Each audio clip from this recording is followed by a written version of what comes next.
I'm Michelle, a modest office worker at a medium-sized company. I met my husband Kyler through work 2 years ago, and we hit it off right away. We started dating without knowing much about each other, but we had a good time. We made time for dates and gradually got to know each other better. I couldn't deny that I started to see him as a good person. He was kind and gentle, always attentive to my needs and concerns. I felt like I could be happy with him. We didn't take long to feel this way, and he proposed after just 4 months of dating. Thanks to a stable job at a big corporation, the engagement ring he gave me had a sparkling diamond that left me mesmerized. I accepted his proposal, and we quickly found a place to live together and started planning our wedding. I was looking forward to a grand wedding, but Kyler wanted to keep it small. In the end, we had a modest ceremony with just close family and friends. It's been almost 3 years since we started living together. I'm now 26, still working, and we don't have kids yet. I wanted to work a bit more, and Kyler wasn't keen on having kids either. Well, I took it positively, thinking it just meant more time for the two of us. But I was starting to want a child. As we were about to celebrate our 3rd Thanksgiving together, "Hey, Thanksgiving is coming up. What should we do?" I asked Kyler, who was engrossed in his phone. He gave a non-committal, and said nothing more. "I'd like to see your family soon," I continued, a bit annoyed at his lack of response. "I have work," he finally said, looking up from his phone. "But you haven't been back home in ages," I pointed out. I hadn't seen my in-laws since the wedding 2 years ago. Every time a long holiday came up, I'd suggest going home, but Kyler would insist he had work. I even offered to go alone, but he opposed it, saying it would be awkward for me and that his sister didn't like me for some reason. So I couldn't just go to his family's home. He wouldn't even give me their phone number, saying he'd handle it. Well, it wasn't like I wouldn't be able to see her forever, so I decided I'd get her contact info when I saw her someday. "Is Thanksgiving a work day for you? What about Christmas?" At a normal workplace, Thanksgiving and Christmas would be days off, but my husband's workplace doesn't always have holidays. Although Saturdays and Sundays are technically days off for him, we haven't had many dates since getting married due to his entertainment dinners and sudden business trips. "Not sure about Christmas," he replied, going back to his phone. And so I decided to spend Thanksgiving and Christmas at my parents' home. I met up with my friend Diana, who asked me something troubling. "What do you think about men cheating?" Diana wasn't married yet, but it seemed like something was up with her boyfriend. She asked me in a rather displeased manner. "Cheating? What? Did something happen?" "He's always on his phone. He even brings his phone when he showers. Isn't that weird?" That made me think. Kyler was always on his phone at home too. Even when he'd go take showers, he'd bring it along like a pet. I didn't really care, as it had been the case since we got married. But when I heard Diana's story, I was taken aback. "Is that suspicious?" "Of course. He's got his passcode set too. I would want to see, but I'm hesitant to." I couldn't say anything as I was in the same situation. In fact, I started to worry that Kyler might be cheating too. I couldn't relax at my parents' home after that and thought about going home early, but Kyler wouldn't be there anyway. So I stayed at my parents' home, feeling uneasy, and returned home as planned. "Hey Kyler, what are you always doing on your phone?" I asked him as soon as I got home. He was on his phone again, but looked a bit flustered at my question and put his phone in his pocket. "I get a lot of work-related messages. I'm leading a major project, and I can't afford to be away from my phone." I always thought my husband would never lie to me, but lately, something just didn't feel right. He kept saying he was busy with work, but I couldn't help but question everything he did and said. The faint scent that lingered around him was one red flag. He usually got home late, around 11 p.m., and often said he was entertaining clients or working overtime. Yet every so often I catch a sweet smell coming off his suit, like a woman's perfume. I don't wear perfume myself, so I'm not an expert, but it smelled like something a younger woman would wear. As I took his suit jacket to hang it up, there it was again, a sweet scent. I could confront him right there, but I didn't have any concrete evidence. Afraid of making him dislike me, I suppressed the growing doubts and worries in my mind. But then an opportunity came along. He forgot his phone on the dining table while showering. As I sipped my homemade herbal tea, I glanced at his phone.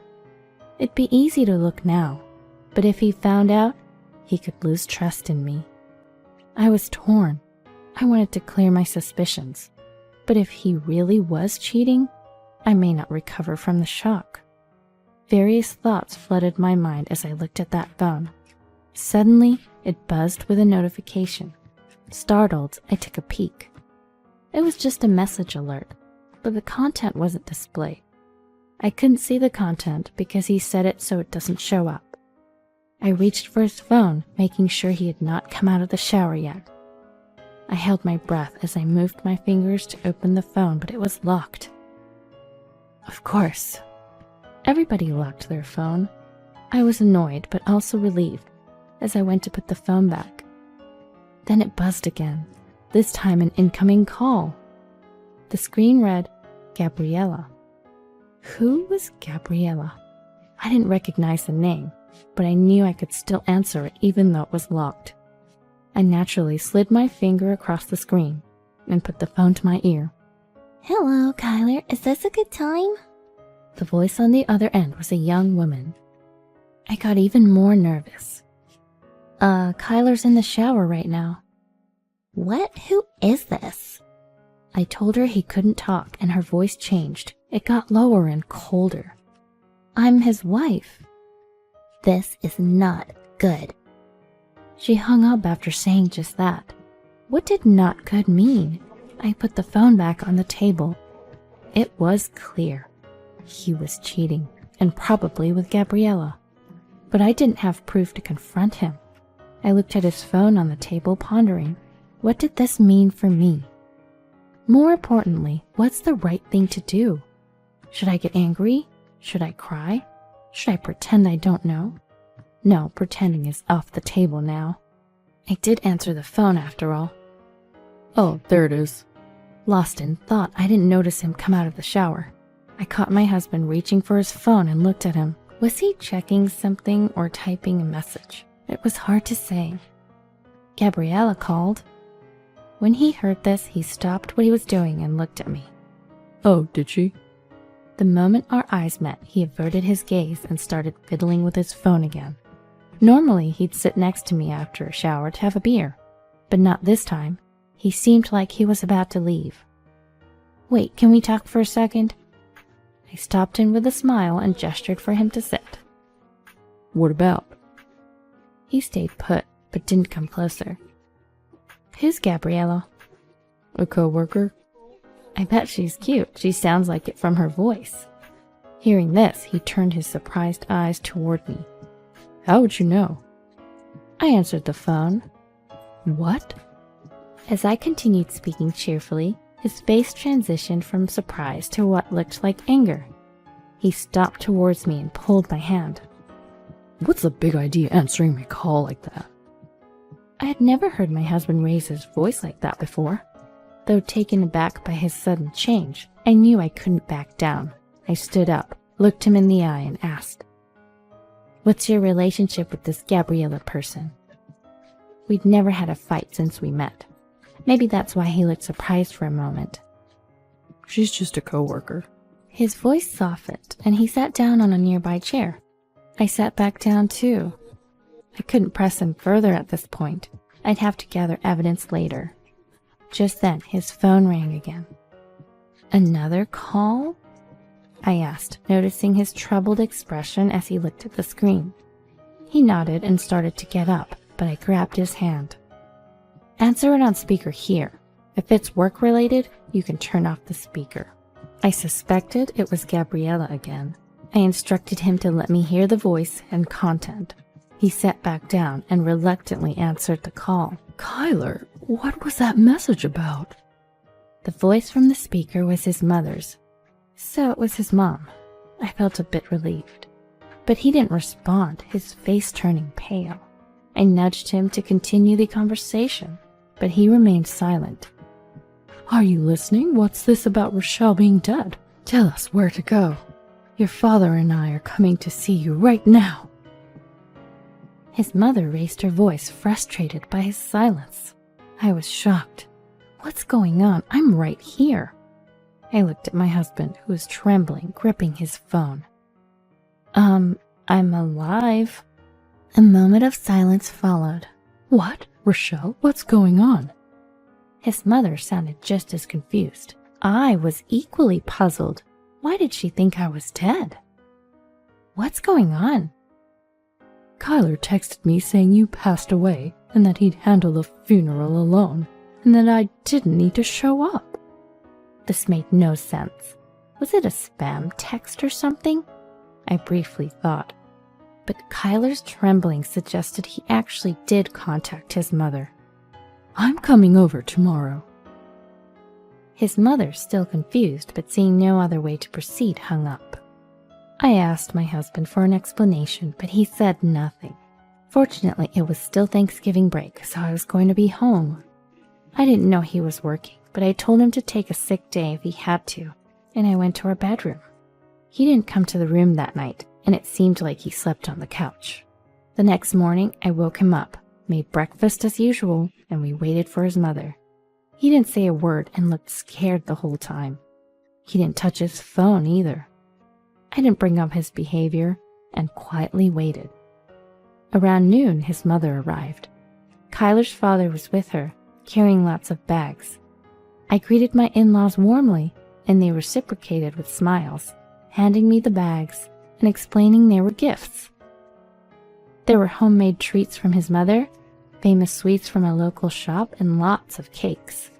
We chatted about trivial things for a while, but Kyler didn't join in, shrinking in a corner. I couldn't ignore it any longer. I made tea for my in-laws, pulled my husband by his shirt to sit next to me, and sat down. What's going on, Kyler? My father-in-law finally broke the awkward silence, looking exasperated at my husband and I. My husband flinched at his voice, lifting his downcast face to look at him. But he quickly looked down again, as if terrified by his father's expression. Spit it out.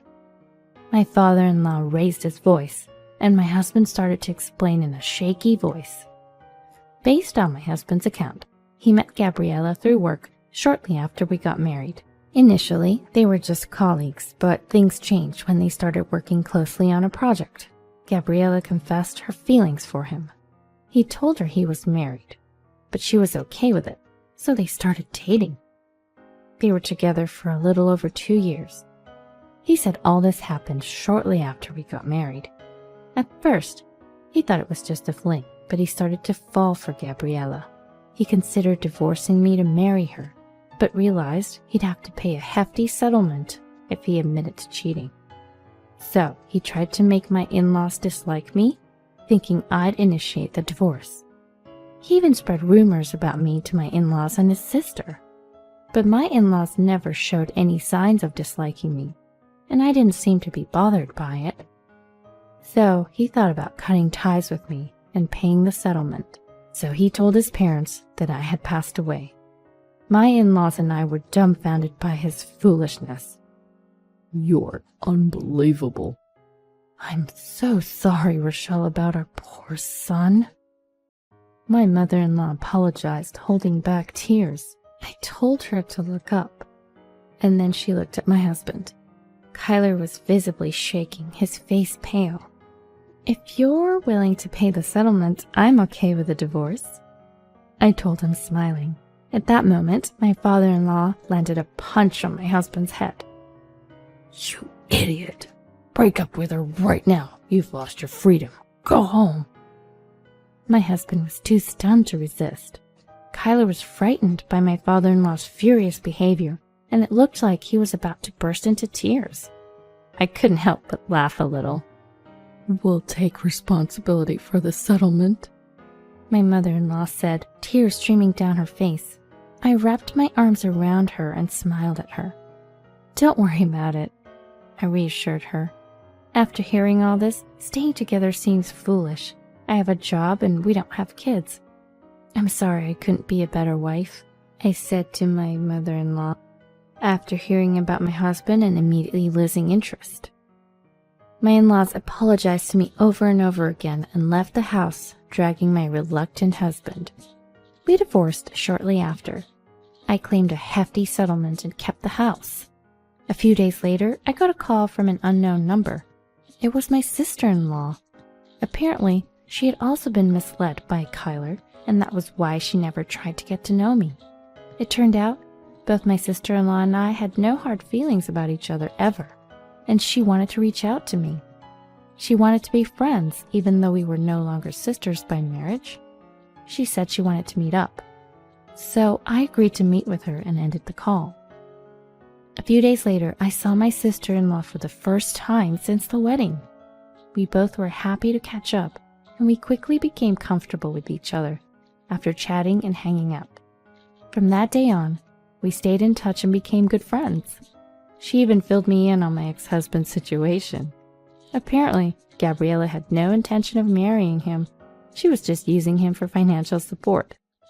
When I found out, she started making plans to cut ties with him. And apparently she dumped him pretty quickly. He had to quit his job when he moved back in with his parents. And now Kyler's doing manual labor, which he despises, under his father's strict supervision. Hearing all this lifted my spirits. My sister-in-law was probably worried about me, even as she shared this with a smile. I laughed along and told her not to worry, as they planned to keep him under even stricter training. I've learned to be more cautious in choosing a life partner after going through a divorce.